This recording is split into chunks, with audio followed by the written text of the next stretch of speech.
Namasadase Sadasaspati. Honorable Vice Chancellor of the Sanskrit University, Professor Srinivasa Varakhedi, and the Dean of the various faculties, Dr. V. Girish Chandra, Professor Veer Narayan Pondarangi, and also our Deputy Registrar, Vidwan Prakash R. Pagoji, our Director of the Publications Wing, Dr. Santosh R. Hanagal, other associate professors, assistant professors of the Sanskrit University, research assistants, research scholars, project assistants, and also MPhil PhD students. I consider it as a great honor and a privilege to introduce the most distinguished speaker and scientist of America, Dr. M.G. Prasad. In fact, Dr. M.G. Prasad is a native to Bangalore. He studied in National College, Basavangudi. He hails from Marehalli in Karnataka. He has a distinguished career spanning over 2 decades. Initially, he earned his mechanical degree from University Visvesvaraya College of Engineering, Bangalore in 1971. Then he was a lecturer like all of us in mechanical engineering at BMS College of Engineering for a year.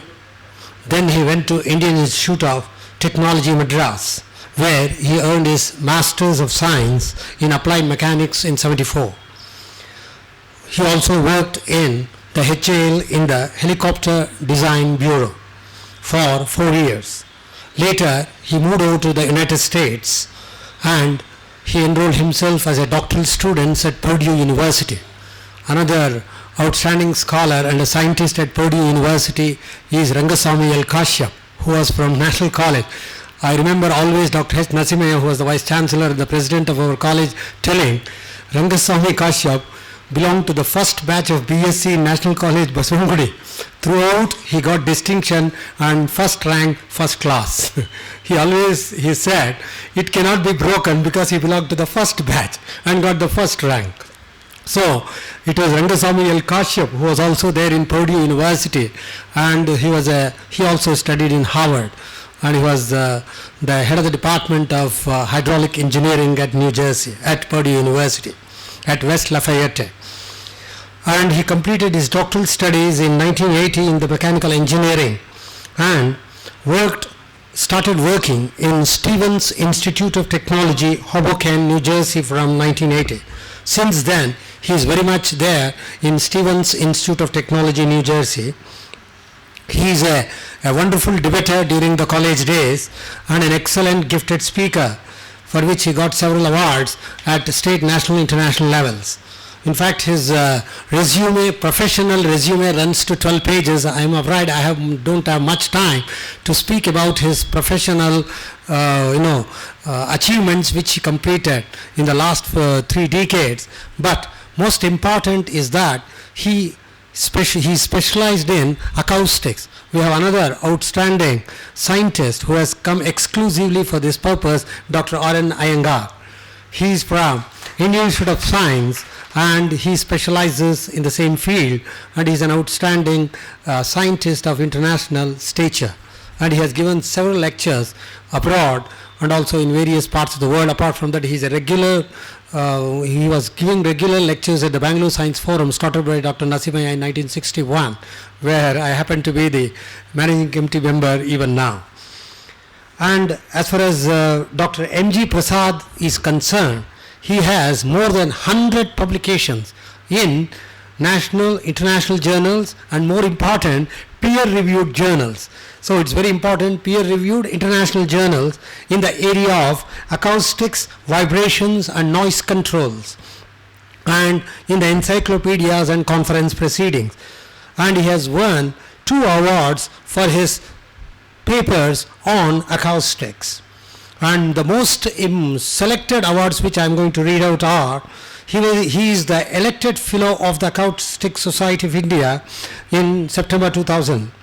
He received the Faculty Award by the Office of Student Life at Stevens Institute of Technology, New Jersey in 2003. He has the Award of Excellence by the Hindu Sangathan Committee of New York. Then he is the elected fellow of the Acoustic Society of America for research contributions in the field of acoustics, 2007. He has a Distinguished Community Award by the Association of Indians in New York, belonging to the New York chapter in 2008. He received the Vishwa Hindu Ratna Award by the Forum of Hindu Awakening, Virginia, USA, 2009. He is again the Fellow of the American Society for Mechanical Engineers in Mechanical Engineering in August 2009. He received the Bharat Gaurav Award by the International Friendship Society of New Delhi in New Delhi, India, 2010. He was honored for his contributions to cultural activities by Brindavana, a Kannada cultural organization at East Vendor, New Jersey. He has given several programs on Chandana Doordarshan, and he has been interviewed by various media and television channels, for example by Ashok Vyas in ITV New York, and he gave a special program on Veda and Nada, which was recorded and broadcasted in Chandana Doordarshana.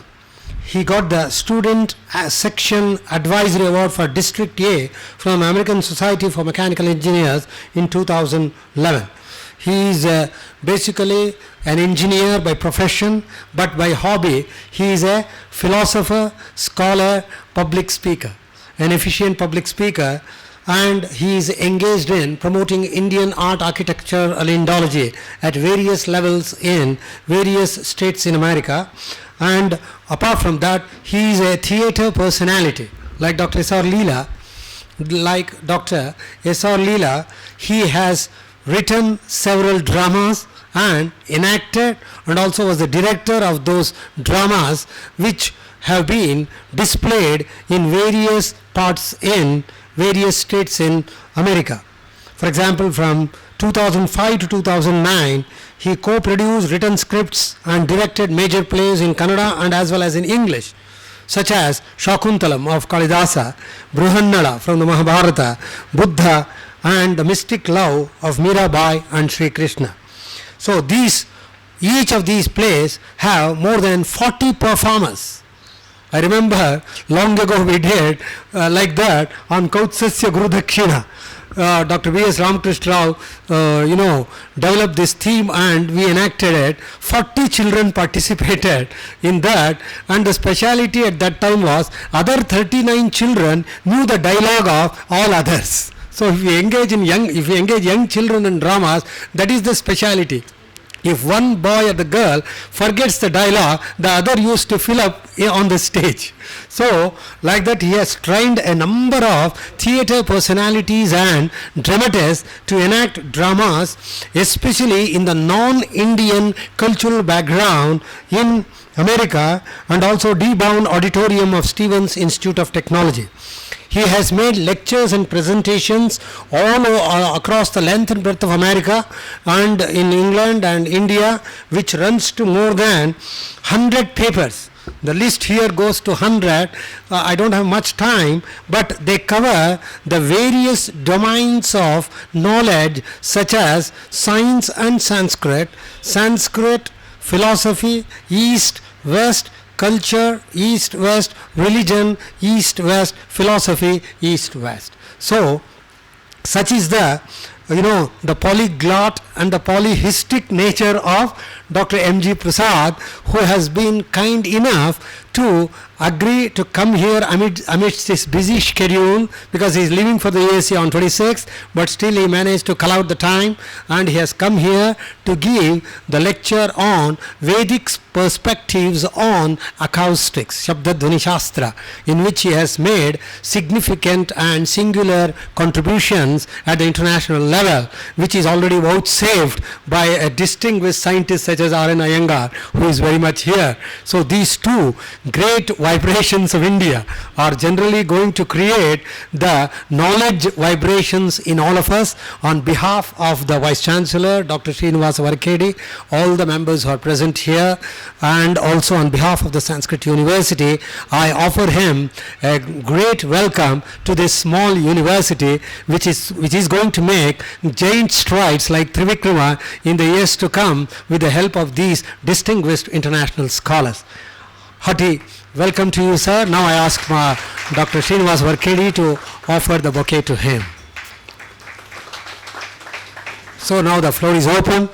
Now I request Dr. Srinivasa Varkedi, Dr. M.G. Prasad to give his presentation through the PPT medium. Yes, sir, please.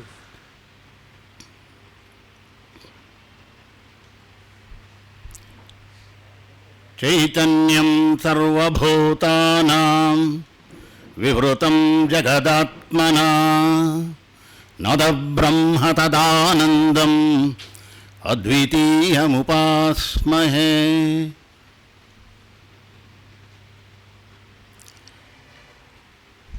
Dear honored guests, scholars, I thank very much from the bottom of my heart for giving me this opportunity to share my humble work in this most important field, that is the science and technology in our Vedic and Sanskrit literature.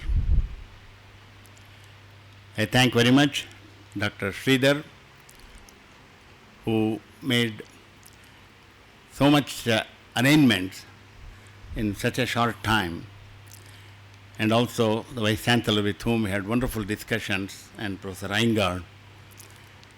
And when we had discussion with Professor Srinivasa Varkedi, we were talking about the quality is more important than quantity.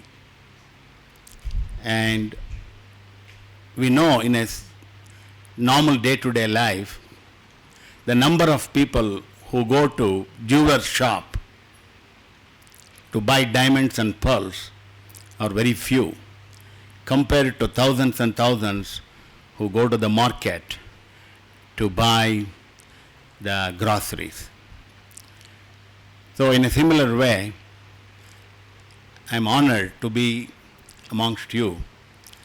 And the topic, as we all know, is such a large area, because the nada and shabda, which even cannot be translated into English. Nakaram prananamanam dakaram analam viduhu prananala sanyogat nadamitya vidhiyate. When we go into the field of acoustics, the modern acoustics, the speech scientists, the acousticians like us, have looked into this question: how does the sound propagate? How does the sound generate first and then propagate? And then, of course, the reception. And when I was looking into this, then in the analogous view and the steady view of the same question in our literature, that means the Vedic literature, I went through a romanchana, because the depth to which they have gone into this whole topic is amazing, amazing. I am convinced within myself, without any doubt, our great rishis and rishikas have simply understood that field and experienced and expressed it in unequivocal terms. So with that, I try to see where we can see analogy between that and our modern acoustics, because modern acoustics, as we will see, is a very important topic. It pervades literally all walks of life, both scientific and non-scientific. So this is a glimpse of that studies, and I hope this will be seen as something which can be expanded because more and more work in the area that is the whole purpose of this congregation, or our what we call as the satsanga, right, in a way. So with that, now to begin with, the question that I came to me was, we worship so many deities, and it is only in Hindu or Vedic Sanatana Dharma we have deities carrying instruments. No other religion has that. Anyway, because we are focusing mainly on Sanatana Dharma, so we see here the Veena, which we will see a little more later in some detail. That is, we have the representation of the spinal cord, Merudanda. The 24 frets is significant in terms of the 24 syllables of the most important mantra for us is the Gayatri. And then we have, of course, in this particular picture, we have a Ankusha, but we usually have a Akshamala, which is, of course, we all know the representation of the syllables of our Deva Bhasha. And so we can see right away the two representations of the Nada and Shabda. Then, of course, we have the Damaru, which is beautifully referred in Rittavasane Nataraja Rajaha Nanada Dhakkam Nava Panchavaram Uddhartu Kamat Sanakadi Siddhan Etad Vimarshe Shivasutra Jalam. So we can see the Damaru, and of course, who can ever forget the beautiful Murli Manohar. And so all these things I see as more a symbol of Shabda Prapancha and Nada Prapancha. And that is the kind of inspiration that I derive. Now, coming to our understanding, our modern scientific understanding of this field, of course we have the sound pressure, the threshold is what we call as the 20 micropascal, are referring to the 0 decibels. A decibel is a unit that we use for the sound. And then we can go up to 140 decibel, the threshold of pain. So anything that we experience is through the ear here. But the interesting thing is, it is like a window. If we take the spanda, which is below the human hearing range, and to the above human hearing range, still there are vibrations. Although the modern acoustics, as we use it, is only recognizing what is in the normal hearing range. So we can see that various levels are experienced, and of course anywhere above 80 to 90 decibels is undesirable. And we will see how it is important in the meditative process, which have been advised by our great sages. Then the other aspect of the noise in the modern understanding is we have the physiological and of course the damaging, which means it doesn't matter what is the type of sound. If it is above 140 decibels, it's going to puncture or rupture the eardrum. But anything less than that, it can have, in higher levels in this range, it can have various biological negative effects. And then we have the psychological, where it deals with the working of mind.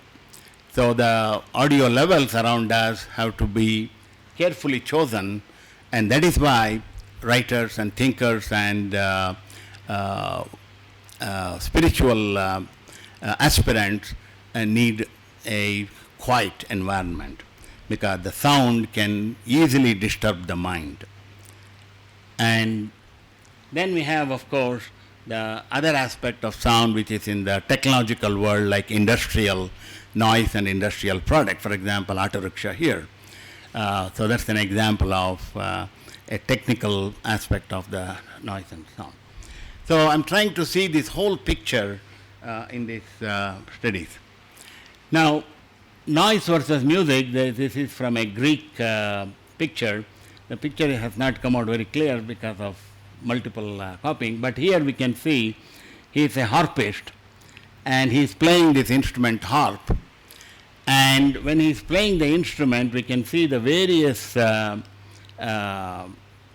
animals like lion and tiger and snake, all of them are put to sleep. And of course, when we refer to the Krishna's flute, Lokanun Madayan, Shrutin Mukharayan, Kshoni Ruhan Harshayan, from the Krishna Karanamrita, so beautifully, Shailan Vidravayan, Rugan Vivashayan, Govrunda Manandayan, so beautiful. And I got the same picture when I saw this here. It also shows that how two different cultures, which has no direct interaction, speak the same thing.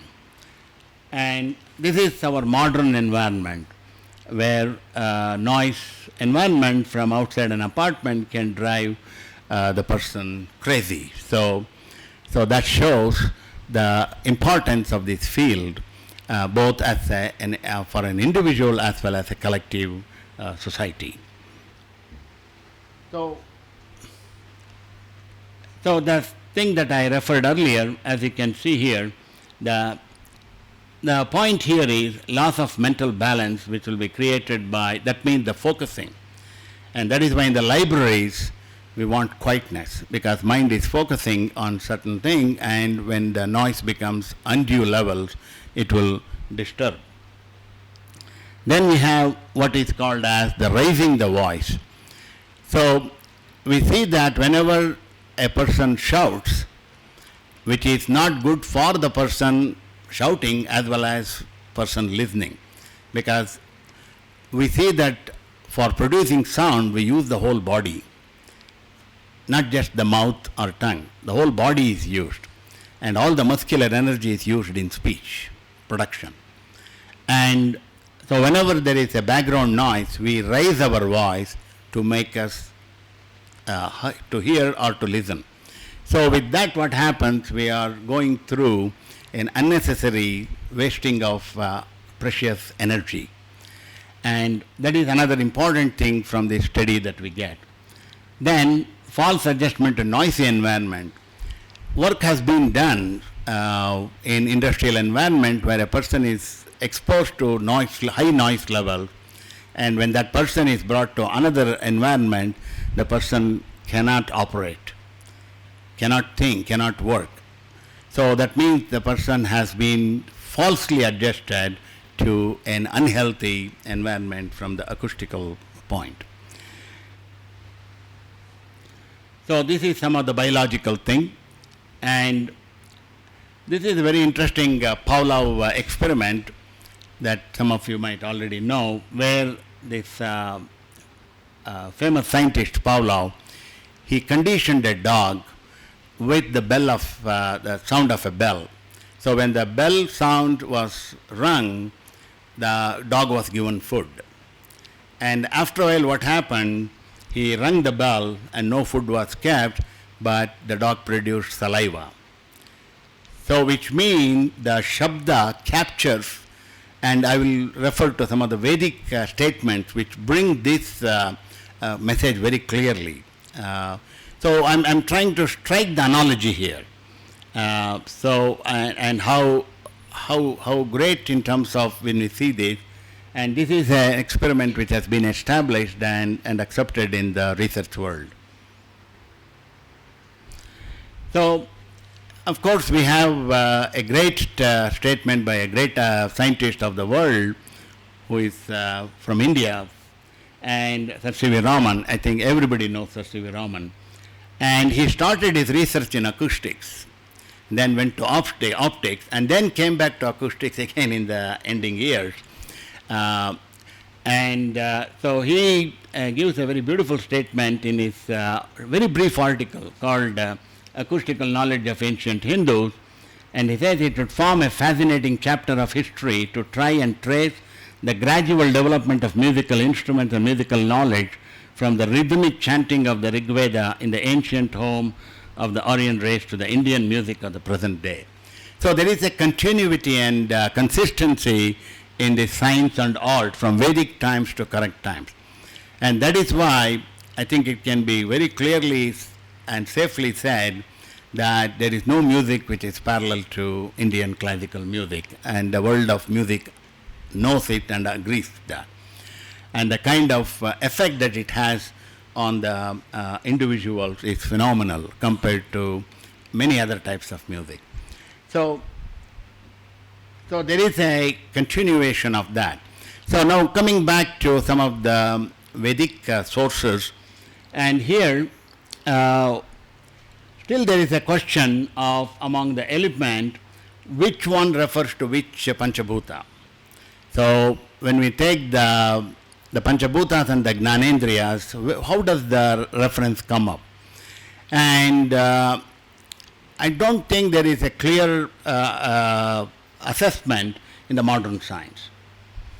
But here we have a very clear and sure statement which can be verified using modern methods. And of course, Shabda Gunakam Akasham is the first one. So going from the down, the most gross earth Prithvi to the Akasha, we will see that Panchabhuta Prithvi carries all the 5 Gnanendriyas, that is the Gandha, Rasa, Rupa and Sparsha and Shravana. So as we go up here, it becomes more and more less dependent on Panchabhuta, and we see here space can only be described by sound. And actually this we can experience ourselves everywhere. More clearly at our homes. When we walk in our home, of course the environment has to be quiet, and we start singing or saying something and walk through each room, we can actually experience the different interaction between the sound that we are producing and the reflection. And so basically what it is saying to us is the space is dominating or affecting the sound. And of course we know the extreme in theater design, I mean that's clear, but everyone can experience that as we walk through different spaces, how the sound is changing. And that's basically because of the space and some of the boundary conditions that we have. So this is something that that's very clearly coming from our Sanskrit source. And sound is the most subtle sense of perception. In fact, Helen Keller was asked if she would get back one sense, because she did not have the sight and the hearing and the speech. All the 3 she did not have. And she was asked if you can get one sense, which would be that? And many people thought it will be the eye. But she said, I want the hearing back. Hearing I would prefer to the sight. Very, very interesting, because the spatial effect is got through the ear. And that is why the 4th dimension that we talk about many times is to that balance that we get. Then the Veda mantras, another thing that came to my mind was, fortunately I have gone through Vedic chanting from a very great Vedic master. Many of you might have heard his name, Veda Brahma Puttanasima Shastri, very well known in Vedic chanting.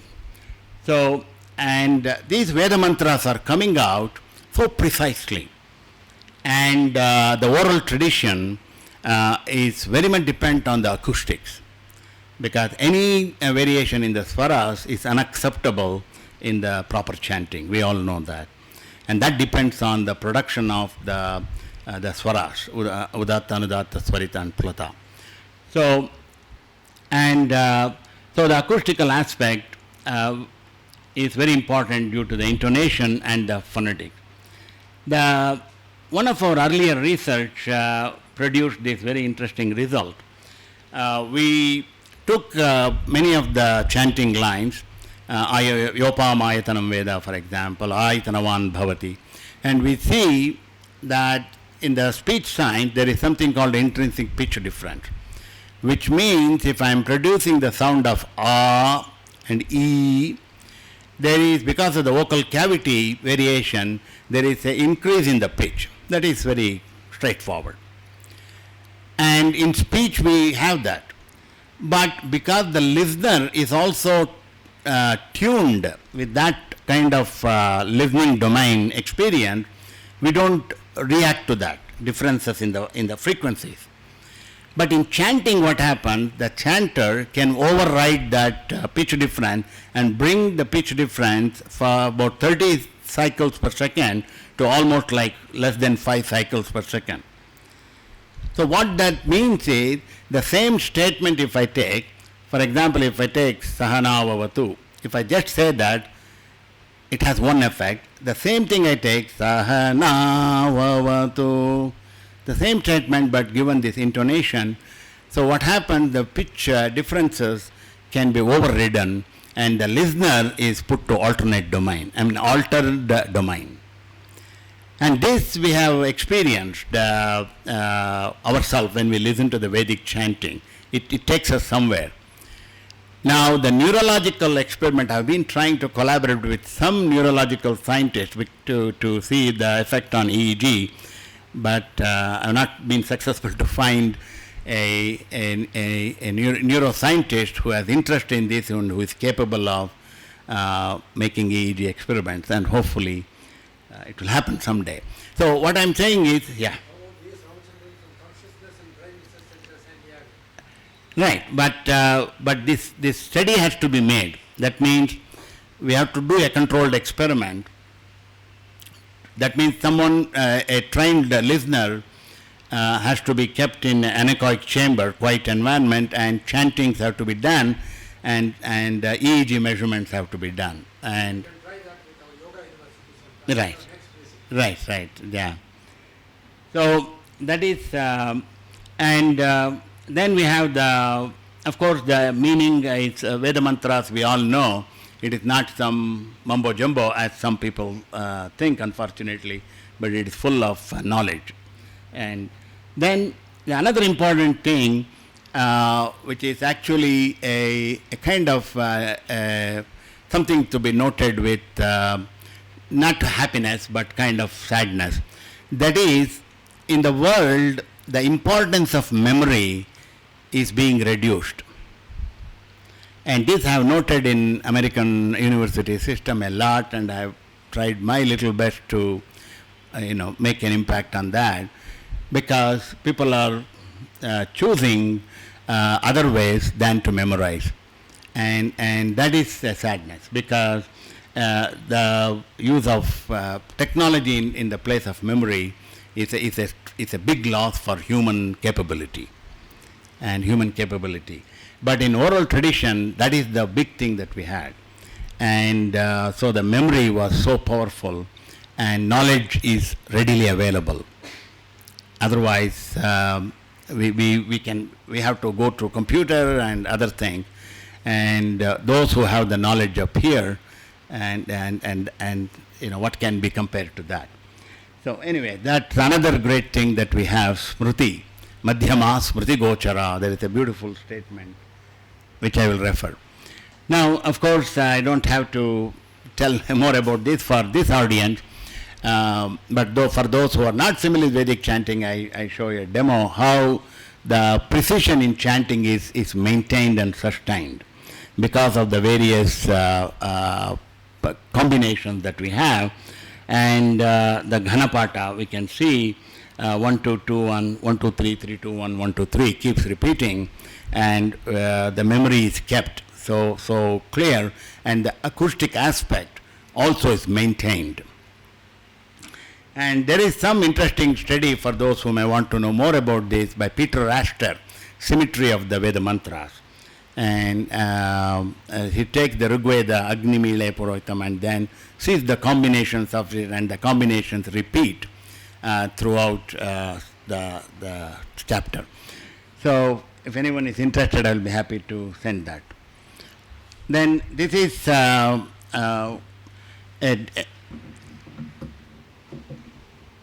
kind of video clip, and basically to show that how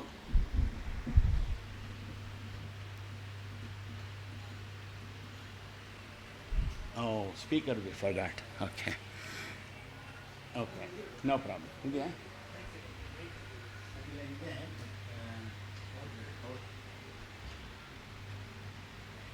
Maximum, we need external speaker. Okay. I think the audience knows. You're right. That's not about that. Speaker really.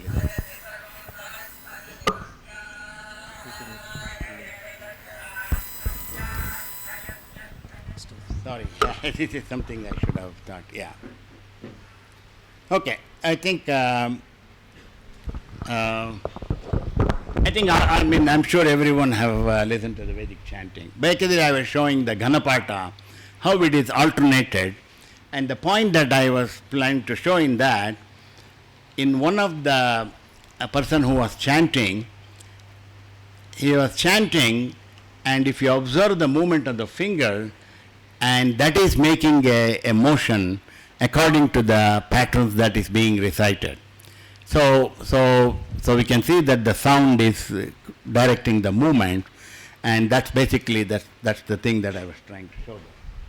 Now here, this is my vision of this whole field, that we have the Shabda, another Prapancha here, and basically if you go from out to in, the Vaikhari, we have the various domains, and if we take the important domain, like here the music and Vadya and Nritya, so if we take all the three, that forms one expression of that Vaikhari, and then we have the Vak, Bhasha, Artha and the Nataka, then we have the Sahitya and Alankara and Chandas here, and then of course the Adhyatma is another domain in the Vaikhari Prapancha. Now all of this Vaikhari Prapancha, if we go inward, involution, then of course we go into probably the unique contribution of our sages to this world of Nada and Shabda, that is the Para Pashanti Madhyama Vaikhari. There is no parallel to this. And in modern acoustics, we take that the sound is produced from the lung capacity. Lung has certain breathing capacity and air holding capacity, and that air holding capacity is moved up. That force is moving up through the vocal cord, which will vibrate, and then through the mouth, which is resonated, and the sound is produced. That is the modern speech production process. And but in our case of the sages, they go right from the Nabhi and Hrit and Kantha and the Vaikhari. So we can see very clearly the understanding of that. Yeah.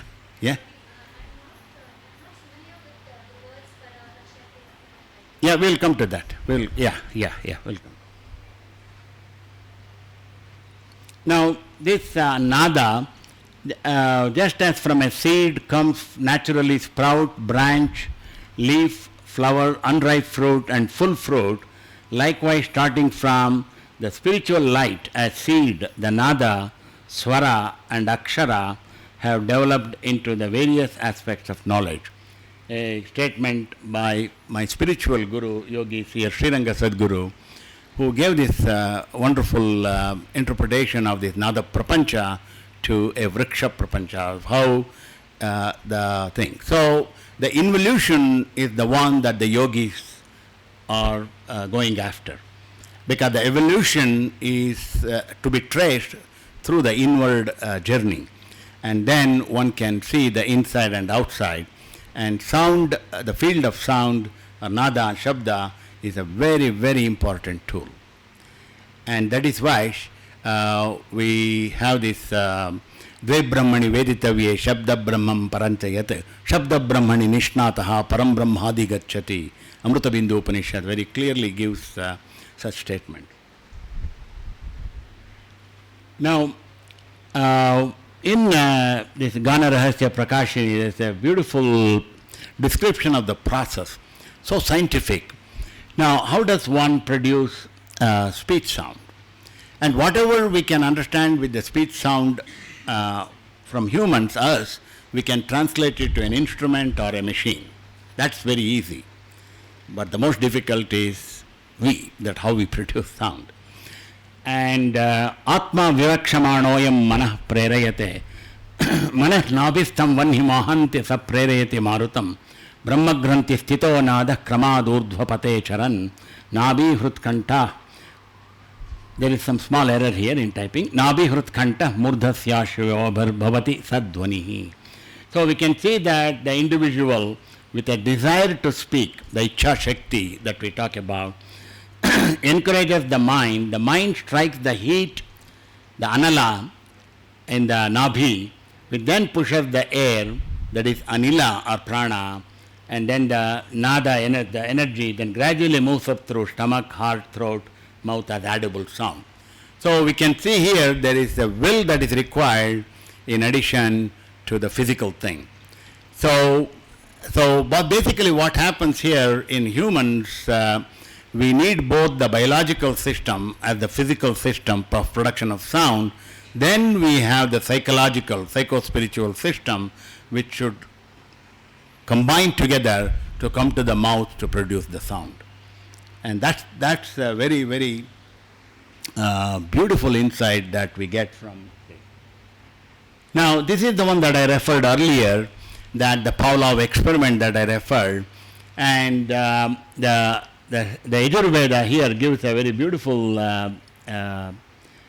statement here. Pancha nadya saraswati mapi yanti sasrotasaha saraswati tu panchada so desho bhavat sarit. So basically the model is this. That is, the information is taken from the universe, which is common to both speaker and the listener. So with that common information, common world of experience, then the speaker is producing the speech as the final communication tool in this process. But how does that speech come out? Through an integration of all the experiences taken by the perception of the speaker, through various, as I said, hearing, touch, vision, taste and smell.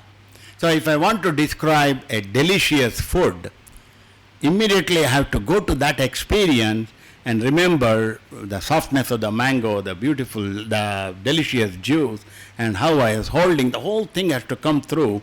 Then I have to tell, oh, that mango, that amraphala. When I start saying that, if the listener is in resonance, what does the resonance mean? That means the listener hears and is able to translate back into the five senses, the listener. And that needs what is known as the in tune, or what we call as in harmony. So the both the speaker and the listener have to be in one. Then that becomes basically one thing. So the three becomes Triputi becoming one. So this beautiful model is coming from this Vedic statement. Now, coming back to a little bit about the four stages that we referred earlier. Now, Vaikhari Shabda Nishpattihi Madhyama Smriti Gochara Jyotikarthasya Pashyanti Sukshma Brahmaiva Kevalam. So, the Vaikhari is the one that is common. That means that is measurable. Whether I produce the sound or you produce the speech, that is measurable. But what is not measurable in a public, in a objective way or a measurable way is what is happening inside. And that is why differences between speakers. And this insight, and which is very seen in modern thing also. For example, I especially work on muffler design also. And if you take a silencer, it is one silencer, but try it on different engines. The performance of the silencer will be very different from one source to the another source. The silencer is same, but the interaction between the silencer and the engine is totally different from system to system to system. So whatever the sound or speed that is coming from one speaker If you take the interaction of that, what is happening behind, from speaker to speaker to speaker, that dynamics is different. So the sadhana, Shakti or sadhana, is the one that reflects through. And so that is what really we are seeing here. And Madhyama is at the memory level. And this is what I was referring earlier. The memory is so critical. It's so critical. And loss of memory, of course, I'm not referring to the loss of memory as a disease. That's a different discussion by itself. I'm talking of general role of memory in our education system around the world. And it's something that whatever we can do to revive its role. Then Pashyanti is the seeing, which is a yogic level, basically. And then, of course, the causal is the para. So, and then that is the psycho-spiritual level that I referred earlier, which is in this domain. Then comes from the physical domain that we have here, that is manifested air-driven letters and assemblies are caused at Mooladhara. Then at the heart as Pashyanti, then as intelligence as Madhyama and Vaikhari. All this happens in the Sushumna of the being. I think we all know the importance of Sushumna in the Merudanda, in addition to the various other nadis we have. And then in terms of the chakra itself, we have in the biophysical system, that is Paravang Mula Chakrastha, Pashyanti, Nabhi Samstita, Hrudghatu Madhyama Agneya, Vaikhari, Kantadeshagaha. So basically we are seeing the beautiful union between the psycho-spiritual and the biophysical. So psycho-spiritual and biophysical come and united and comes out. And same thing happens in a mechanical production of sound also.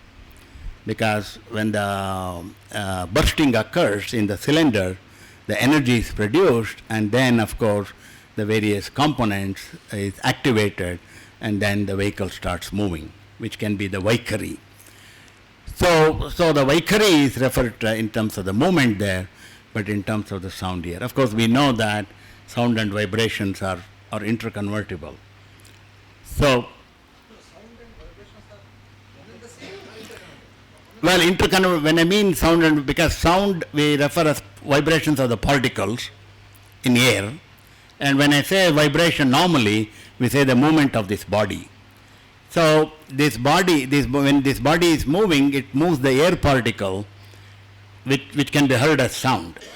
But we can have vibration which cannot be heard also. That is infrasonic and ultrasonic. So what we call as sound is basically the heard through the ear. But our sages have given that it is not just this window, it is from here to there. There are sensors. In science also there are infrasonic sensors and ultrasonic sensors, in addition to the regular microphone which picks up the audio. But human body picks up all these.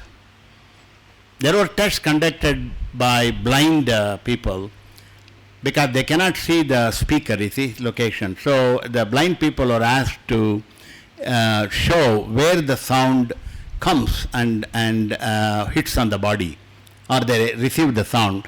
So some frequency they have shown here, some frequency they have shown here, heart, some they have shown. That is why if you listen to modern metallic concert, like the modern jazz, rock and all these sounds, those sounds are all, listened through the body. So body itself is vibrated there. But when you take the classical music, basically the chakras above heart is excited. So that is why we don't see people dancing in Tyagaraja's Pancharatna Kirtana. In fact, once I went to a concert and I see this Lata Mangeshkar's concert was there, and of course, as you know, she's a great singer, but she sang some, dynamic moving songs and through the speaker, and I was seeing this picture. She's singing, sitting very quiet, non-moving, just only her mouth is moving to the sound, and I see people simply dancing. And I said, what is this happening here? What is that they are responding to? So the sound vibrations coming through the speaker with all the various band. So we produce, depending on what the frequencies that are produced, we respond to that. So then the acoustical aspect of Sanskrit is something that's so beautiful to observe. Sound assigned to alphabet do not change. And this is a very, although it is very natural and obvious for us, those who don't know Sanskrit, for them it is a revelation. Because in many other languages, of course, French as we know, you have to pronounce as, not as you write, but as the thing changes. The je, it's not dependent on just alphabet itself. It depends on how you combine and all that. There are many languages like that. But in Sanskrit and many of our Indian languages we have, if I write ka, it will have the sound of ka no matter where it is used. So any change in the sound has to reflect a change in the form. So that's what I mean by that. Then the desired words usually have some acoustic similarity with the root. What I mean by this is, if I take the very common root vid, then we have vidyarthi, vidvat, vidyalaya, so you can see the acoustic similarity of that. But in many languages, including English, we don't have that kind of comparison. Then we have large number of alphabet, 53, hence large number of basic sounds. If I want to make a sound of bhav in English, you have to combine BHOW or BHOU or something. But in Sanskrit we have that basic sound because the au comes up and then we go with the root bhav. So it's one sound rather than making of basic sound. So which means the acoustic capability of production of sound is phenomenal in Sanskrit. Now one important thing is, for example, in US it happens when people are reading the graduate's name in the degree convocation or so what happens, most of the time some local person will be reading, and when it comes to some of our Indian names, Gnana Shakti Prakash, something like that, they start sweating actually. They just cannot produce that one. I had a friend, his name is Amrutur Lakshmi Narsimhan, and this person was saying, and he was shivering. He said, I don't know how I'm going to, because they don't want to make mistakes. We have to respect that attitude. But the question is, so they have to go through because their mouth cannot turn these sounds because they are not used to. So Sanskrit is something that unique that helps the person. Then we have the Alpa Prana, Mahaprana. And when you take Alpa Prana, Mahaprana, one of the experiments that I show, I don't have a thin paper napkin. We all can see that. If you hold a napkin and then say Bha, Pa, Ka, you can actually see the paper moving. So what by that I mean is we are actually producing physical, measurable kinetic energy. So to produce that, we are making a very concentrated effort. So which means that has both physical benefit and also spiritual benefit when it comes to the chanting of the Vishnu Sahasranama or Lalita Sahasranama. If we don't follow that Alpa Prana, Mahaprana and all that, that spiritual benefit will not be fully received. So this I have personal experience, and whomever I have tried this experiment, they also tell me the same thing. It makes a difference because in order to produce sound, as we saw, Atma Vivakshamano Yam Manaha. I may be seeing a Mahaprana, but if I don't tell within myself, do it, it will not do. I may be seeing Mahaprana, but still I may be pronouncing Bhuta Bhavya Bhavat Prabhu instead of Bhuta Bhavyat Bhavat Prabhu. So the whole body itself resonates. It's an experience. And that's a very important thing. And very good correlation between sound and script. We all know that pictorial language, alphabetic language, and all that. Easy for memorization. This is something unique. In Canada, I think in some university it was tried. I don't know the details now, but at one time I had all the details. This professor, Canadian professor, tried memorization. She gave an English passage and she gave a Sanskrit passage to totally non-exposed student to Sanskrit. And unbelievably, the Sanskrit they were able to memorize.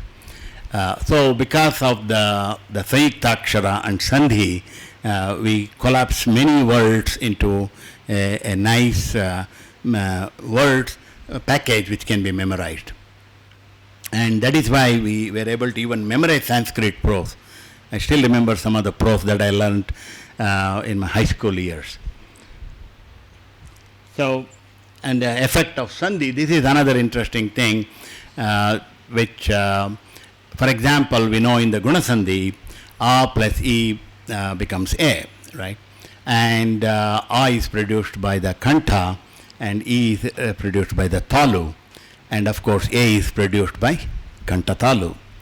So we can see that the place of utterance and the sound of utterance, when they combine, the corresponding organs also contribute to the combined sound. So this is very interesting. These things help us in mechanical understanding of production of sound. Also, because when two components are producing sound, when you put them together, you get the composite sound. So it has this effect frequency and that effect frequency, and we get that. So these are the kind of thing. So the speech, I don't know, time-wise, are we? Okay. So now speech has dual abilities. It can console or provoke, and I'm giving the importance of speech itself, and then show how our Sanskrit literature has many of that qualities already built in that. That's the whole. Then we have the speech should be truthful and pleasant. We know that famous Subhashita, Nabruya Satyam Apriyam, that one. Then we have in the Ashtanga Yoga, the first one comes as speech. Then of course we know this another famous Subhashita, Savanyeka Samalankaroti Purushangya Samskuta Dharyate, which comes up there. Then the speaking and listening are in every person as a gift from God for spiritual development. So, because there are many who feel, oh, I cannot chant, I cannot sing, and no, it's for spiritual development. Of course, singing and chanting are very helpful, but it is not essential. It can be practiced in direct speech itself, because once we understand some of the basic relationship of the speech and the way it is produced and it affects on the system, then we can, because that's what basically means spiritual development. Then we have this Nama Rupa Sambandha. This is one of the, I think we all are familiar with Asti, Bhati, Priya and Nama Rupa. So we can see in Sanskrit literature we get this basic philosophical concept which is coming out from that. And so we see that at the clap of the hand, the birds, as sins in the tree as our body fly away, so do our sins disappear at the chanting of God's names and glories. So this Nama Japa. And of course that is common to all religion, but here I am referring to the use of Sanskrit, because that's the most of our names that we pick are Sanskrit names, Sanskrit words. Then in the music world, of course, we know that Sangeeta is one of the efficient path to Adhyatma. So here we have sounds especially from nature. Chants and music provide joy. And music in Sanskrit, of course, is Sangeeta, which includes the all the three, the vocal, instrumental and the dance.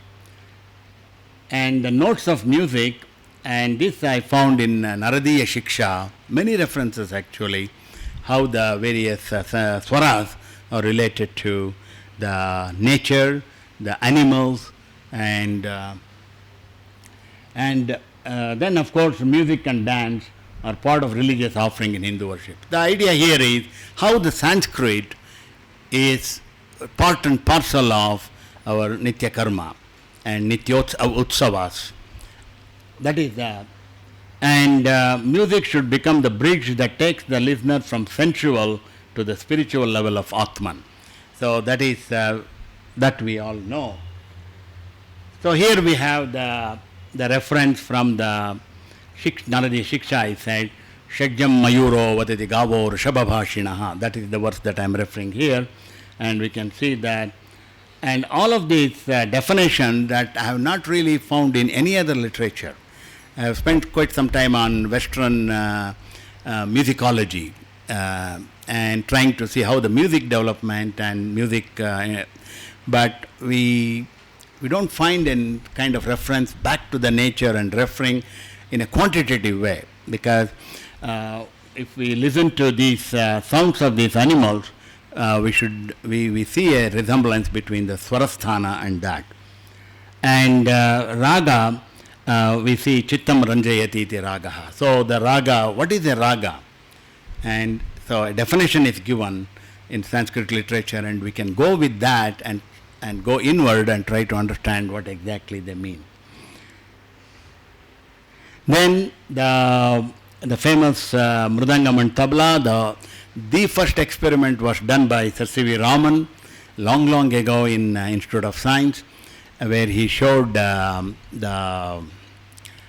Calcutta also, so where he showed how the membrane produces a harmonic relationship. For in a simple description, the melody that we get, that means the frequency is 100, 200, 300, 400 like that, is a property of string. So if I have a string of length, whatever length, and then I pluck it, we can show that the various tones that contribute to the sound of that is a combination of 100, 200, 300, like integral multiples. And that gives the melody, basically. But in a instrument like tabla, which is a membrane, such a normal membrane, if I hit some membrane or a plate, we don't have that. That is why it's not melodious. But unique contribution of tabla and mridangam is because of the design. Mathematically, it was resolved in 1960s by Professor B.S. Ramakrishna and Sandhi in Acoustics of Sanskrit Journal. Mathematically, they showed, which Sir C. Raman has showed through experiment. And because of this loading here and proper tensioning here, the frequencies are 1, 1.94, which is 2 basically, and 3, 4, 5. So we can see the tabla and mridangam sound is melody. And melody we can keep listening for a long time. Other thing we cannot. So this was challenged, this thing, in a very beautiful way by, I think it was Palgat Raghu in Madras Music Academy. He challenged that he will play mridangam alone, no other instrument, for 3 hours and keep the audience spellbound. And he did that experiment, and people were held because of that melody. If any other drum, if you take a Western drum or any other drum, we can see it as a part of the band, but not by itself. So that's a very beautiful thing. And here flute, because I learned a little bit flute from Sikil Kunjumani and Sikil Neela in Chennai. So flute is a very beautiful instrument, our bamboo flute, compared to so simple. And we can show by experiment and theory the placement of these holes are so precise. And I did some research in trying to find how they came up with, but see, what is happening is in our Indian musical instrument, a lot of research has to be done. It is manufactured, people do it just by experience. No science. No, yeah. In fact, making these holes, yeah, I've looked many So there is so much to be done, very, very practical science. Some work is being done. For example, the Veena fret, how there is a little, instead of being sharp like in Western instrument, there is a curve is given, and that adds to the Gamaka effect. Some work is being done now in IITs and all that. That's all recent, but so much more to be done. And this is, the sound, unfortunately it's not, it's the thing that I wanted to show in this was, of course this I had to present once in Acoustical Society, so I had to make some video clips because people understand better there. The flute, this instrument, this very well-known flute Raman, and he, all flutists do this, changes the flute right in the middle of Kirtana, from a long flute to the short flute because he wants to go to the next octave, and he does it so smooth that the listener will not be deprived of any loss of continuity of music, and that's something that I was trying to emphasize on that. And this is an interesting thing. We took sound of Om, and then through the Fourier analysis we can get the constants A's and B's as we call in the Fourier series, and when we make a plot of that, the sound comes, the form comes like this, because there is again more work has to be done, because we know that a membrane is here, the ear, the drum has a membrane. The sound is hitting the membrane, and the membrane is taking all shapes, right? Because depending on the thing. So if I say ta and ta, obviously the membrane vibration has to be very different. Otherwise we cannot discriminate between the two sounds. So which means there is a definite relation between the sound and the form. And that form, many times it is related to the formation of the deities also. I mean, this is a hypothetical statement or hypothesis which has been referred in many references. But the question is, scientifically we have to show. And this effort is in that direction. That means if we can produce, for example, I am saying the Sri Suktam, and it is on Lakshmi, and Lakshmi has certain characteristics which is different than Durga. So what is the Durga comes in Durga Sukta and Lakshmi comes in Sri Sukta. So what is the connection between her form and her mantra and her form and her mantra? So that identity has to be established somehow. It's a very big goal, but if that can be done, I think. But our theory says it is that way. Our theory says it is that way. So here we took, and we can see the significant part of Om is that the main akara that we write, and we took one from the yoga point of view with the reference here, and the leading frequencies that we found was 393 and 786. Then I also took something totally different, again the sound of Om done by the Tibetan Lama chanting, and the frequencies of 375 and 750. It was pretty remarkable coincidence considering the two different sources. And so this was actually published in Jasa, unusual mode of chanting by Tibetan Lamas, and this came out from there. And here is the Veena that I referred, and this is the interpretation given by Sriranga Sadhguru in Amaravani. His lectures were brought out as Amaravani. A lot of insights have been given on science, philosophy, and religion. And here the direct correspondence between the Merudanda and the Veena, and the 24 steps that I referred earlier, and very beautiful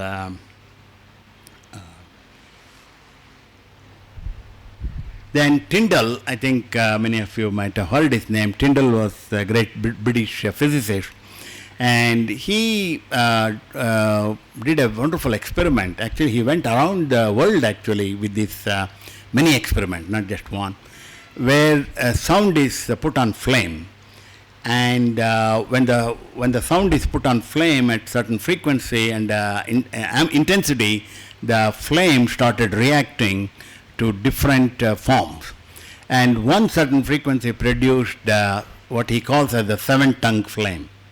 He calls it a seven-tongue flame. And it's repeatable. It keeps on coming again and again. Once you hit 150 hertz, that was the frequency that was used. And of course, we are all familiar with the Vishnu Sahasranama very clearly. Sapta Jihva, Saptarthi, Sapta Jihva, Saptaida, Saptavan. So the seven-tongue concept.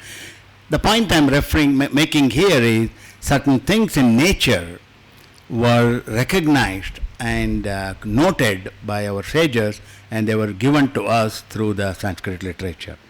So we have to kind of go with this networking psychology or attitude and see where are the things coinciding.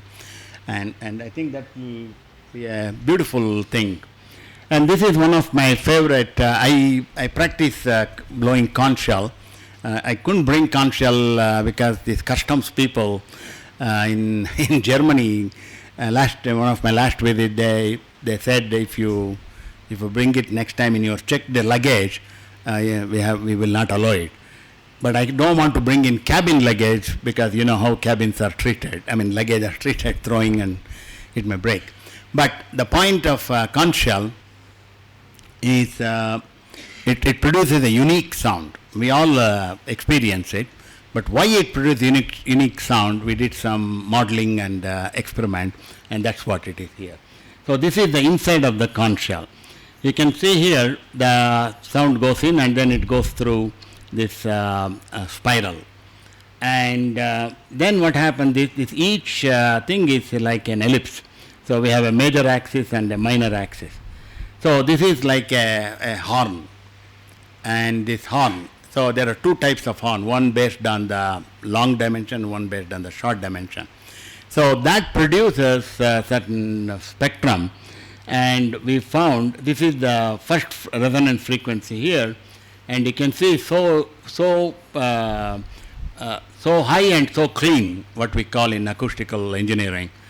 So Q factor, that is the quality factor. So if the quality factor is high, that means the sound is pure. Even in a regular flute, which is well designed, you don't get this kind of sharp frequencies. There are harmonics. So whenever we hear pure tones, we are captivated. In nature also, when you are going and a bird is doing a sharp thing, we turn our attention. So the conch shell is, and of course the role of Shanka, as we know, has a big influence on our psychology as well as spirituality. And this is in a temple where conch shell, bell, everything comes up. And so I have a small video clip, which I think we are all familiar with that, so I don't have to go to that. Then this is something other unique, of course not for this audience, but those who are not familiar with this will see this, how the stones were designed in Purandara Mantapa in Hampi, and we see the tones coming out of this. And recently there was a paper analyzing this frequency with the boundary conditions, like a vertical column fixed on both sides. And we took our measurement, I did some measurement, and compared with the theory, and we get good comparison on the frequency. So the point here is, how did they know? I mean, now we are using all mathematical techniques and struggles and, but how did they know? How did they come up with such a beautiful design, beautiful artifact, and which we are struggling to understand now? So, but good news is we are understanding. That's the good news. But the better news will be to do the way they did, in addition to the way we are doing. So that is the. So to more or less conclude, some concepts that I got from these studies are: sound is a property of space, air is the carrier of sound, and sound with form is letter. Sound is generated through heat-air union, that prananala sanyoga that I referred, and speech is the fourth stage, the vaikari that I referred, and sound propagates spatially, shabda gunakam akasham, and sound and meaning are inseparable, or name. When I mean sound, name and word, parapadartha sambandha, that's what I am referring. It is very important in the Vyakarana. So we see that this kind of covers all aspects of science. So sound effectively carries information. Sound connects source, path, and listener. So this is something that very interesting, because this is the only thing which each of us carry with: the source, the listener, and the path. So all the Triputi union should occur within, and so that concurrence is in this field of sound. And then we have the kaya vacha manasa, the concept how it is relating to the physical, manifested and unmanifest is related by the speech, sound.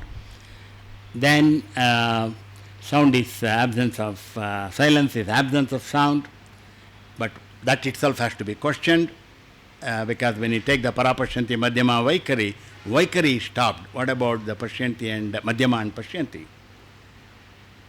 So that is the question that we have to deal with. And memory is always associated with sound. This is another interesting thing. Memory and sound is more related than memory and form. That is another field of study. Where is that identity is occurring between the sound and the memory? So, and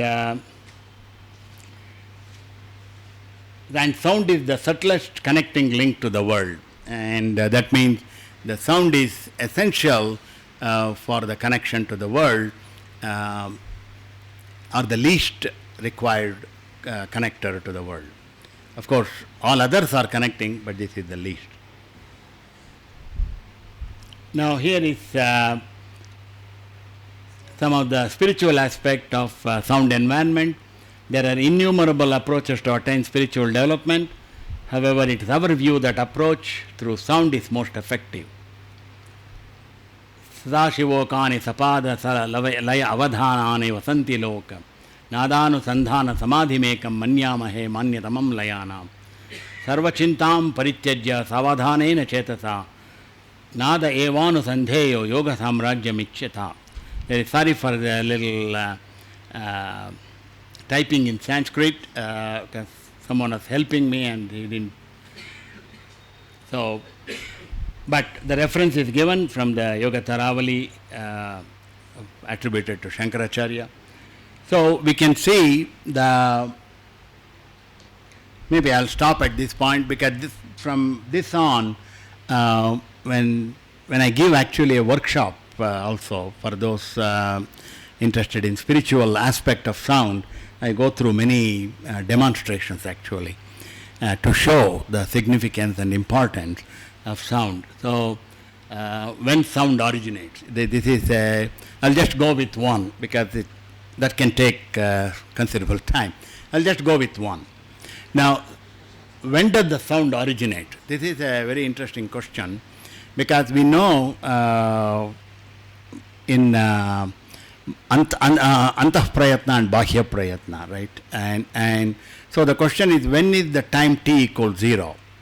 That is a sliding line. So if I put t equals 0 now, then whatever I do is after t equals 0, whatever I did before is t before t equals 0. So if I say t equals 0 is the sound originated, if I say that, but that is a variable, right? So for example, if I say, and I produce this sound. Now if I ask the question that when did the sound originate, it depends on the listener. What I mean by that is, One may say, the sound came to me now, because I heard it now. So in my reference, it originated now. Someone may say, no, I saw the hitting, so sound originated there and it took some time to come there. There is another answer, another possible answer. Then there is one more answer that may say, well, the hitting the thing did not occur just like that. So my hand had to move, and if someone is watching, then the sound potentially, not manifested, but potentially, the sound started originating in an energy form when I was moving this. Someone may say, no, how can this move without even my thinking, without even my willpower? Because Ichha Shakti is very critical in this. Then someone may say, well, the sound is produced when you desire to produce. So what happens is, all are possible answers. We cannot say this answer is correct, that answer is correct. It depends on the process. So which means, now what is the practical use of this? That means I have to go inward and see where the sound is being produced within myself. The Ichha and Jnana and Kriya Shakti have the union.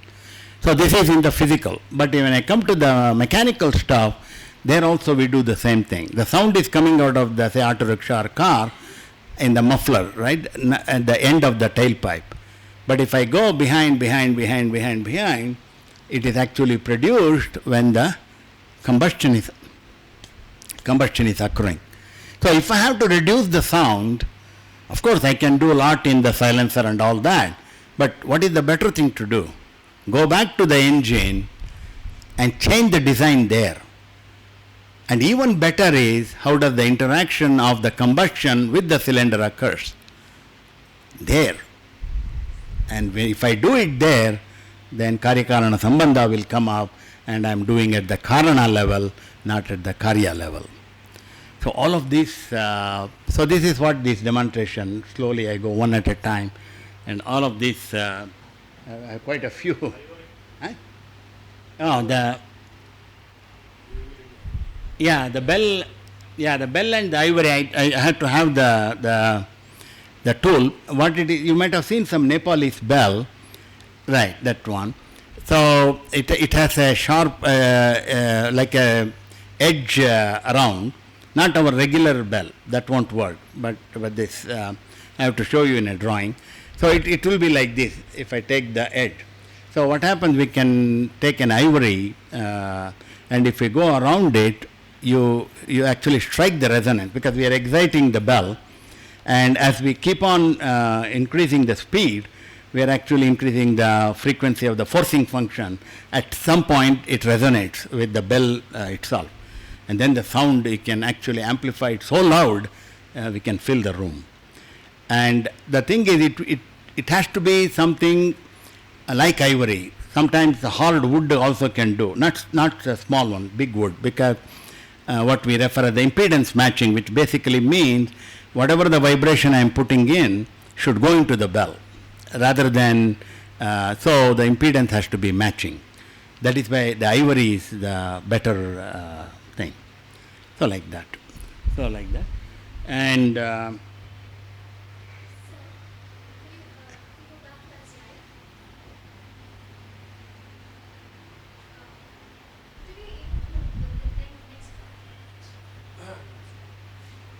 this one? Next. Bell and ivory. Oh, bell and ivory, okay. So all these are experiments that you need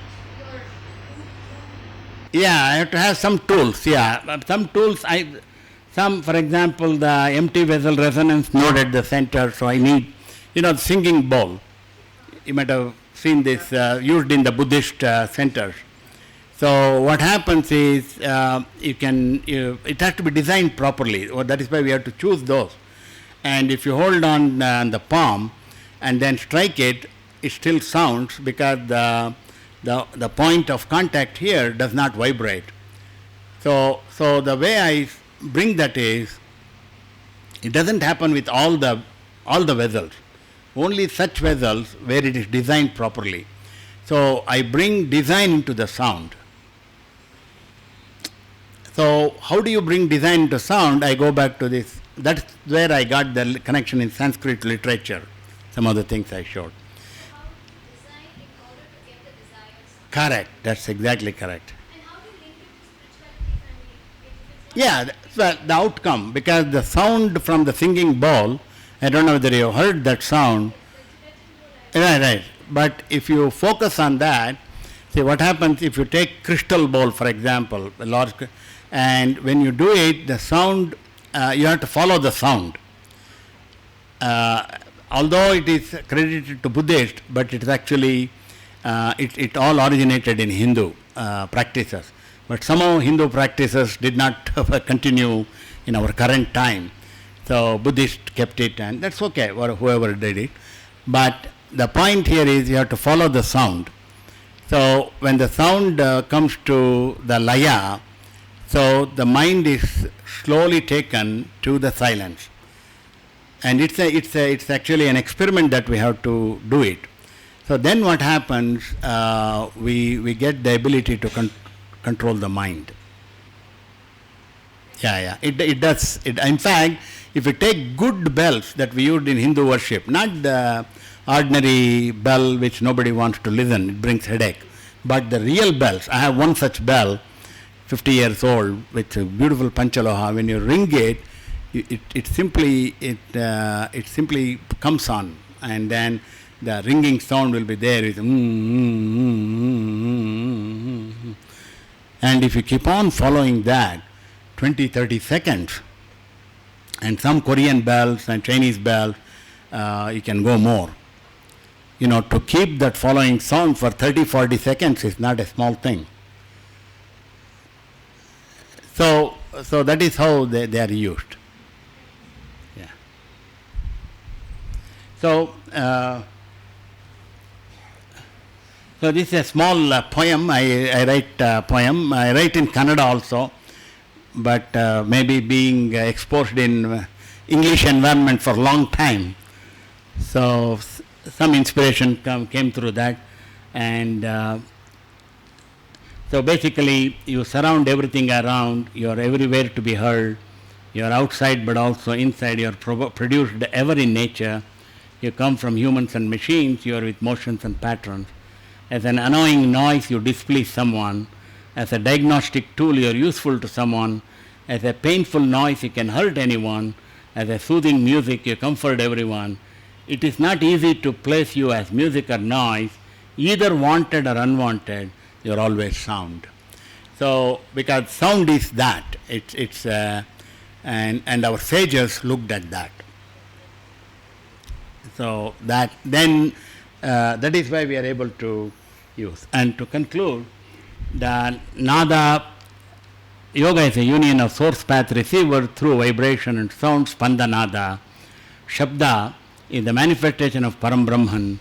It is essential pathway. And the fourfold discussion of sound through nada, shabda production in Vedic Hindu literature can be used to describe consciousness. We didn't touch upon all of that. As I said, this and word object pada-padartha sambandha is one of the critical thing, I think, not only in linguistics and grammar, but in spirituality also. And nada resulting from movement and also self-existing. I didn't touch upon that. In the Yoga Shastra, they talk about ahata nada and anahata nada. I only referred on ahata in all of my discussion, where it is produced by contact and vibration. The anahata nada, how it does exist, and there is a whole literature also on that. And the interesting thing is there is no absolute silence available. Only in vacuum, because in vacuum there is no air. But we can also not produce 100% vacuum. So which means there is always sound, the movement of particles of air. And so the self-existing vibration of these air particles, which can be kind of indicate the anahata Anahatanada. So that whole area is there. Then we have the resulting seed of articulation, many various expression, seed and the tree, the Vriksha Bija Sambandha.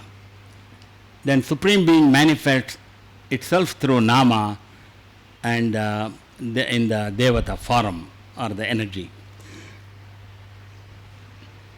Listening with receptive and pure mind is essential to spiritual path and development. Then purity of mind, clarity of precision in phonetics and devotion leads to spiritual experience through japa, bhajan, music, mantra, chant. Sound is the most subtle measure, Shabda Tanmatra. Sound space are eternally united. Sound and space are both side bodies of Supreme Being. Then Om is the name and form of the Supreme. We didn't touch upon Om at all. Of course, there is both acoustical impact on that and also the direct spiritual which comes from the Mandukya Upanishad and all that. So, sound plays a major role in spiritual development of human beings in addition to its important role in arts and culture. So, of course, everything comes from this morning we were talking with the Vice Chancellor, the Parampara, the Sampradaya, and I have been fortunate to be part of that Parampara, the Guru Shishya Parampara. And so the Ashtanga Vignan Mandira of Sri Sadguru. So, thank you very much for your kind attention. Now the floor is open for Yes, sir. session. Yeah, thank you very much for the wonderful lecture. Thank you, sir. I just have one Please. that is, you talked about two things. Right. Another is Bija Vriksha. Correct.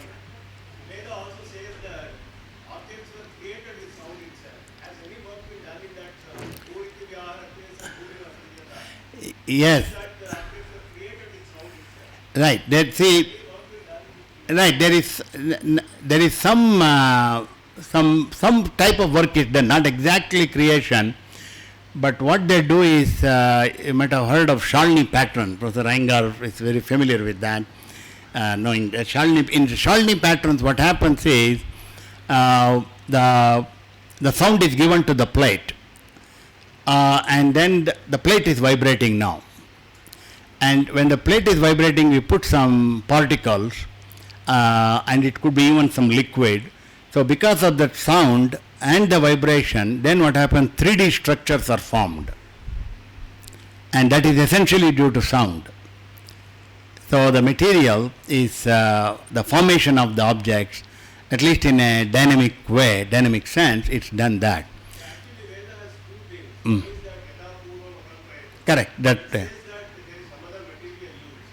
But in Puriti Vyahara, it looks as if sound itself was the material. That itself the material was created kind of.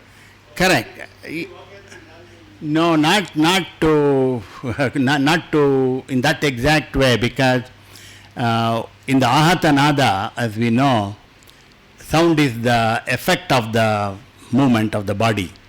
So body pre-exits to produce the sound. So it will never happen in the Ahata world. So one may have to go to the Anahata world, because self-existing sound. But the key question is, how does that translate into the manifested world? And that is an open question. Of course, you might have been familiar with Vivekananda met with Tesla in that time of combining this prana shakti and the vayu, the prana shakti and energy and matter, that is the padartha. And so the question is, the prana shakti is required for production, and that itself can be seen as a sound. But again, these are all ideas and statements, but to actually produce, some may not happen in the way that we want. Also in Taittiriya Upanishad they say birds hate the things that are vomited, the knowledge Correct. that are vomited, and that was converted to knowledge again. That again sound. Correct. So object, the material was converted to sound. Correct. Yeah, Titiri. Correct. Titiri's thing, yeah. So it works Not that I'm not familiar with that, but lot of things related to sound and matter is being done. Your sound is used for many of the things, but they are all produced sounds. That means sound is produced by, but now we have to go back and say, for example, the sankalpa itself creates. Now sankalpa can be seen as a sound.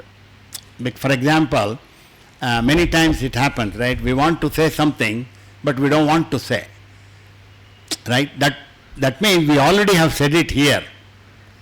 For the fear or whatever it is, we don't want to say it here. So it's already been said here, but not here. So said here means which can be seen as a sound in the potential form. It might be referring to that also, the sankalpa. Correct. Thank you, sir. Yeah, Swami Vivekananda met Tesla, the Nikola Tesla, the famous scientist, on this critical discussion on Vedanta and science. And Vivekananda always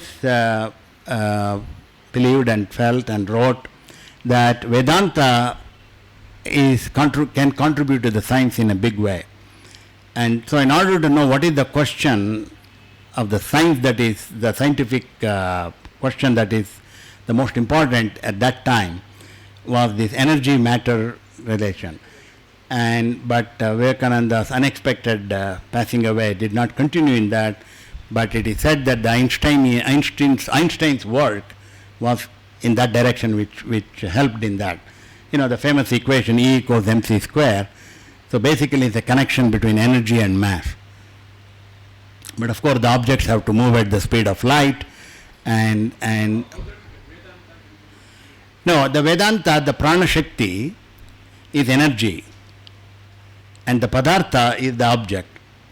So the prana shakti and the padartha, for example, if you take Narayana Upanishad, atha purusho havai narayano akamayata saprajayeti. So it said, then first one, Narayana prano jayate manas sarvendriyani cha kham vayur jyotirapa priti, like that it comes.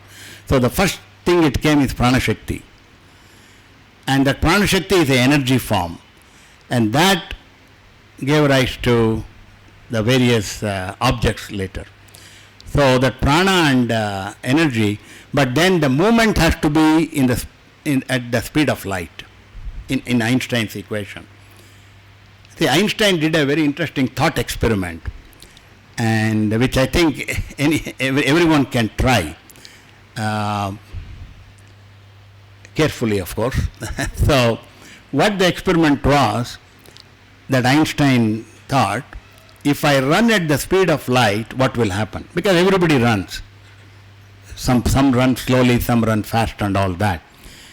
But if I run at the speed of light, what will happen? To me. To me means body and whatever, all these things. So that is the thought experiment.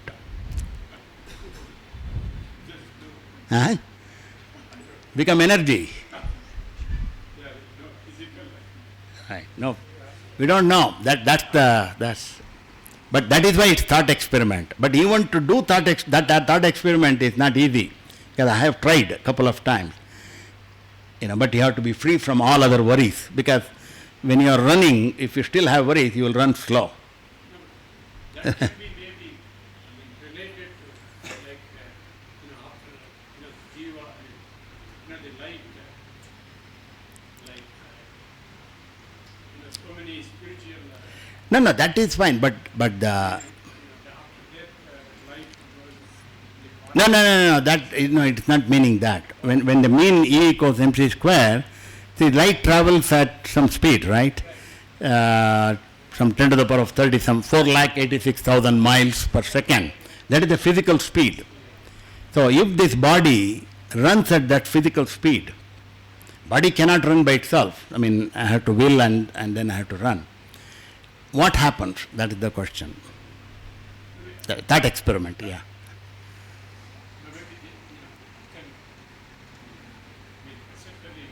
Right, it is a conceptual, yeah.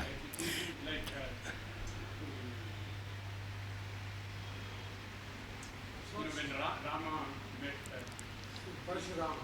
Rama meeting Parshurama. Correct. Going back to future. Steven Spielberg. No, I'm not referring to those things. This is a very simple, I mean, when I mean simple, see, if I'm taking some physical object, see, this is a scientific thing that I'm referring. See, this is a physical object. If I move this, right, I'm moving at a speed, right? If I go like this, slow speed. If I go like this, it's a fast speed. So I can keep increasing the speed. Now, if this speed is increased to speed of light, physical light that's coming from sun to us, which is 4,86,000 miles per second, this thing will become energy.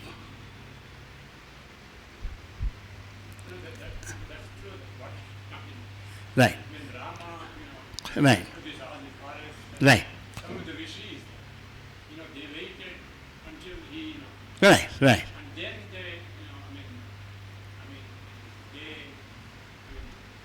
and then they, I mean, liberated, and then the light can see. oh, I mean the Jivatman, yeah. Yeah, I think that may be equal to this physical rishis. Could be, yeah. I got your point. Could be that. That we can, otherwise, why should they, wait until and then why, at that time Right, he right, sees, right. No, that, yeah. I mean, we have the good example of Bhishma.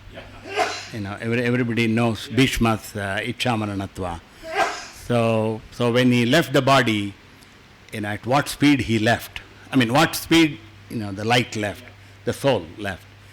I don't know whether that can be measured at all, because to measure we need a 3D body. But that's a thought experiment. It's one of Einstein's. There are many thought experiments. It's beautiful, actually. Yes, sir. summary. Right, They waited and then, right. he actually left the body and then Correct. he has gone. Yeah, it could be seen that way, but yeah. Measuring, Well, yeah. whatever Jivatman, you mean? Yeah. or maybe breathing. You can say that breathing, or maybe because breathing like left, right? That means Well, yeah. Correct. It's something that we have to think about. Yes. maybe some of the things will become ashes, after they left the body. Some of the research, the body. Yes, yeah. The physical body has got into ashes. Right. I mean, it's maybe we should think about it. Yes, sir. Sir, something related which not exactly what you told today. Right.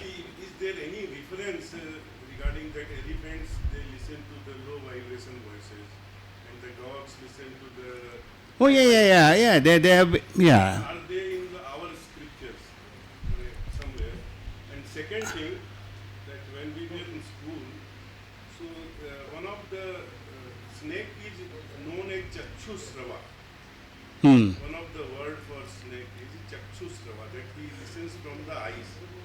That's what I've heard. Yeah. Can it be explained?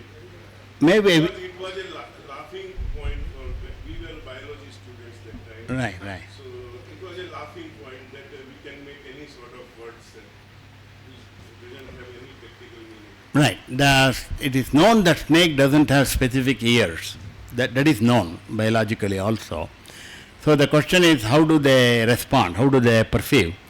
So through vibration. That is one answer given, because through the body they can sense the vibration of somebody moving, and see, eyes is also a perceiver, but when they say it is listening through the eyes, it only means some vibrational changes will occur in their eyes, and they are endowed with listening capacity. I mean, that responding. I saw some movies in National Geographic that some snakes, I don't know about this snake, that they see the infrared. Could be. Yeah. But nowhere that the sound and eye meets like that. No, they respond to sound vibration. That is known. I mean, because the snake charmer, he uses sound, right? He doesn't use any other thing to show the snake play. I just wanted Right. when you are saying that the sound is perceived by the whole body. Correct. So the eye is also a part of the. Correct. So theoretically they can listen. Right. According to our way. Correct. So if anything related to that is in scriptures or some. Yeah, we had to look into some biological literature. Oh, in our scriptures, please. So in Vedanta it is explained. What they say is the organ, the indriya is different from what we see external ear. Even if the ear is there, people are not able to hear. But if the indriya is not working. So for the snake, the indriya is in the eye, like actually the Sotrendriya. But we don't see the external part of the ear. That's what it says in Vedanta, it is explained like that. Oh, okay. I'm not. I don't know whether the experiment has been done, but No, maybe if you can give the reference, because I wherever I have looked, I'm not able to find very general statement, but not on a particular species will listen like this. That same way is explained for bats also. They have their right, excretory organs in the bone. right. So these are all explained that Indriya is different from the external. I mean, you mean Veda means you mean any particular part like Commentaries on the Atharva Veda? I mean any. commentaries Ah, has been explained like that. Vedanta Deshika for example explained this in one of the books. okay. One small. Yes, sir. If you may not elaborate. Yeah. Is something connected in Paravani and Anahatanath? I mean, para is actually all pervading. Para is all pervading, and anahata is more referred to the person. So all pervading means I can give some example. See, if I take water in the tap, that I call it as Vaikhari, because water is coming out of tap and I'm holding it, drinking it. But if I go behind it, then it going to the tank, because it's coming from some tank. So that I call it as Madhyama, the medium. Then if I go even behind that, then we go to the lake and the water body. So that I call it as Pashyanti. If I go behind that, the water is everywhere. I mean, everywhere means rain and air and everywhere. So if I ask a question myself, where does the water come from? I can say tap, or if I am able to perceive that water is everywhere, it's all existing all the time. So certain situation should have to coincide so that it becomes water in the lake and water in the tank and water in the tap. So and the anahata is a self-existing, so there is reference to the para, but where do we see that para within? And that is in the anahata chakra that is referred. So they say that the yogic practice is also there, listening to the sound, the self-existing sound, both ears closed in a very quiet place, midnight. That is one experiment that is told actually. Yes, sir. I have heard about a American blind person, Daniel Fish. So he established a system about echolocation, I think, for blind persons. Uh-huh. Is there any Indian influence on it? Because he's from California. So he also started an institution, World Access for Blind, like that. So they will see through the sound. Yeah, I mean, I've seen that some of the experiments done, they showed once in TV for blind children. I don't know Indian influence directly may come, because that is the instinct of a person want to listen. Because we do know that we need both ears for location of the object, like we need both eyes for that. So that is known. That's why we have to keep two microphones to find where the sound is coming from. But in terms of Indian influence, I don't know. I mean, we have to see his life history. Yeah. No, we have to see his life history. The reason I'm saying is, for example, Steve Jobs, who found Apple. Is there an Indian influence in him? Yes, because he came to India. He in his life history, it's all there. He went around India and he observed what is. So there is influence like that, and so we have to see his life history only. Thank you. Okay, thank you. Dear colleagues, today Dr. M.G. Prasad, in his talk with respect to the concept of sound, the Vedic perspectives on acoustics, so he has delineated the concept of sound from the historical, mythological, structural, phonetical, scientific and philosophical backgrounds. So it was a great vibrating knowledge experience and a sound experience. On behalf of the Sanskrit University, we offer our grateful thanks to Dr. M.G. Prasad for his brilliant exposition on the topic. I request our Honorable Vice Chancellor to felicitate him on this occasion.